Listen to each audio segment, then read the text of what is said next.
ঘটনা হয়েছে কি এটা কিনতে আমার তোর লটকন কিছু না এখন ঘটনা হয়েছে কি তুই কিনবি এরকম একটা আচ্ছা আমারটা কিনবি নাকি আমারটা কিনা নিস মামা কি কর কিনা করে ডু বানানিস জান আইডিটা কেন সেল দিবা তুমি যদি আইডি সেল দাও যার কাছে সেল দিবা তার কাছে ডো হয়ে যাবো। দুলা ভাই একদম আইডি সেল দিবেন না, আইডি সেল দিলে দেখেন যারা আইডি সেল দিবেন তাই দুলা ভাই ডাকবেন। মামা আইডিটা তো পাওয়ার লেভেলটা তো পাওয়ার আগে জানতাম না রে ভক্তির ভাইয়ারা তোরা তো দিয়ে একটা ভালো না এটার হাপায় দুলা ভাই কস আরেকটু পর আরেকটার কবি তখন চরিত্র ডাক লাগিয়ে গেছে আবার একটু আগে আমারও কইছ রে ভক্তির ভাইয়ারা ভাইরা শোনাই পার কুইন নামে কলঙ্ক তোরা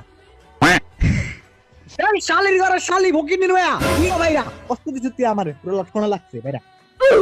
মামা আমি মনে হয় আমার জানের থেকে শালিকে বেশি ভালোবাসি আচ্ছা না যা তুই আইডিটা কার থেকে কিনছ মামা আমার আইডিটা গিফট করে দে মামা তুই অনেক ভালো তোর মতো মানুষ হয় না হ্যাঁ মামা কি